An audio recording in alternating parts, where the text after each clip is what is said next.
Bismillahir Rahmanir Rahim. Have you ever noticed how some translators, when they come upon the word abd in the Arabic language, like in the name Abdullah, they'll translate it as servant, servant of Allah, while others will translate it as slave, slave of Allah. And there are some, whether they are those who are with us still today or those who have passed, rahimahumullah, that might say, you shouldn't even use the word slave at all. Well, this video is to give you absolute clarity and certainty, inshallah, based upon evidences of the Quran, Sunnah, narrations of the companions, radiyallahu anhum, and statements of our scholars of the Sunnah, that the clear understanding, if we were to pick only one word in the English language, then without doubt, slave is that which is most accurate and most correct.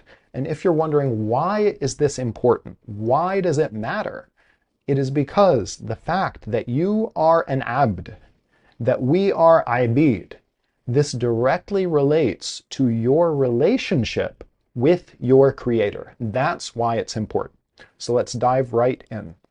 This was originally an article that I had prepared, and I decided to spread the benefit wider, inshallah, by shooting it as a video. So here's why slave is a more accurate translation of abd than any other word.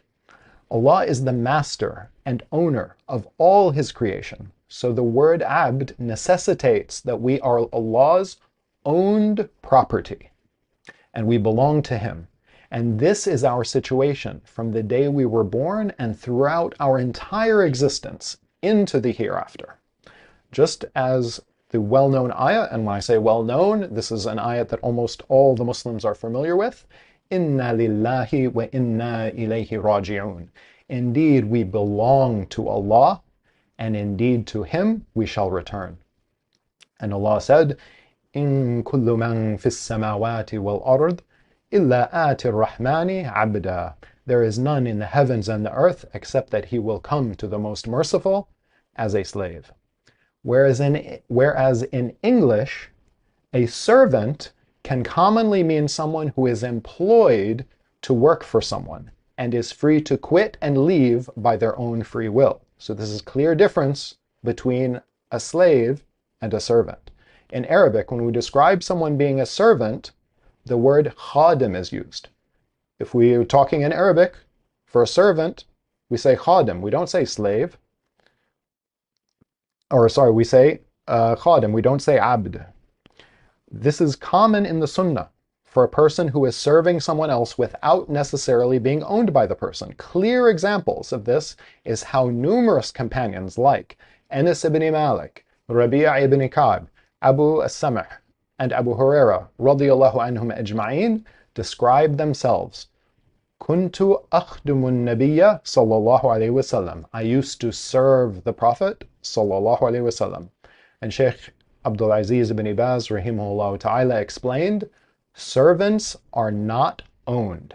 A slave is who is owned.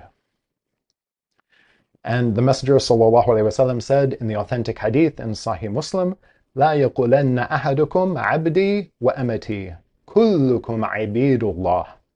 Let none of you say, my slave or my slave woman, for all of you are the slaves of Allah.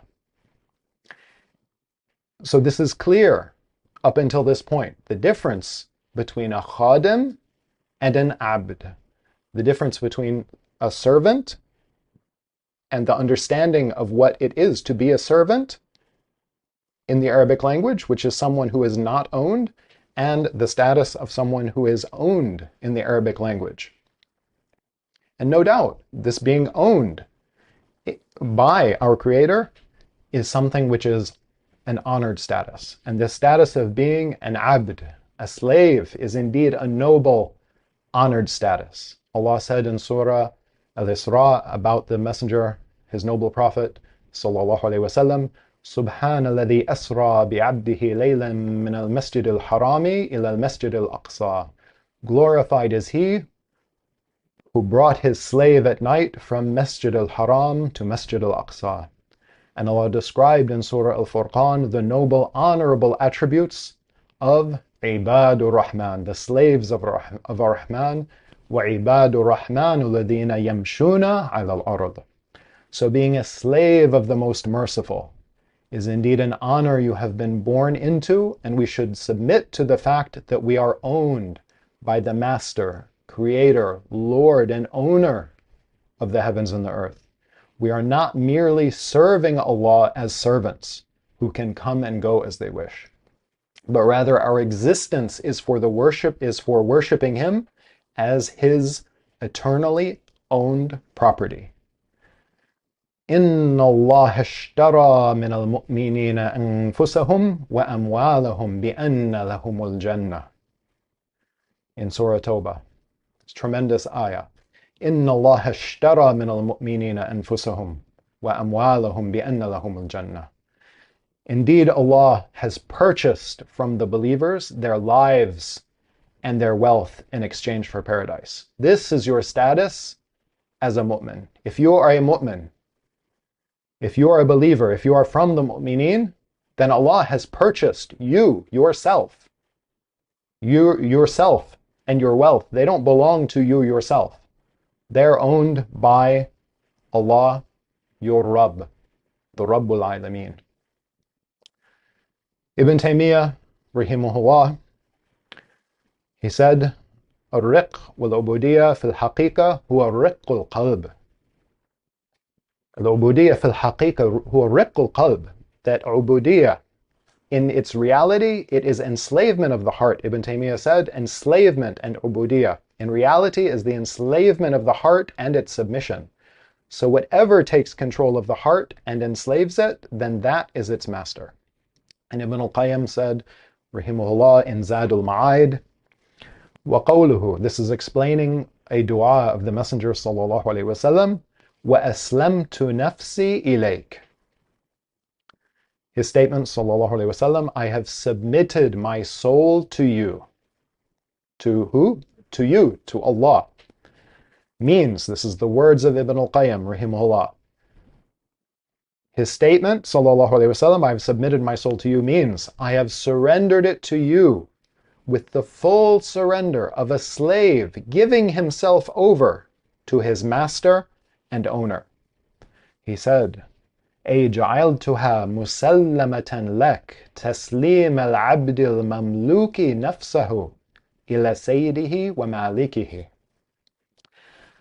I have surrendered it to you with the full surrender of a slave giving himself over to his master and owner. And turning one's face toward him includes turning completely to one's Lord with sincerity in intention and will for him, and acknowledging humility, submissiveness, and obedience. And as we said before, this situation, this state of being a slave of Ar-Rahman, of the Most Merciful, of Rabbul Alameen, the Creator of all of the creation, it is not something which is lowly, it is not something which is disgraceful, but rather this is something which is an honor. This is something which is a privilege. This is something which is virtuous. This is something that we have been chosen for.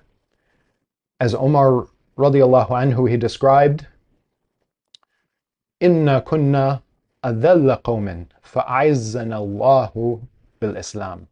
Indeed, we were the lowest of the people, and then Allah honored us with Islam.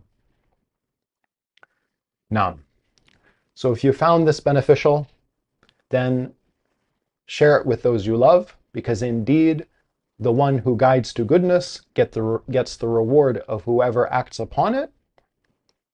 And may Allah, Al-Malik, our owner, Rabbul Alameen, Lord of all the creation, aid us all in what He loves and is pleased with.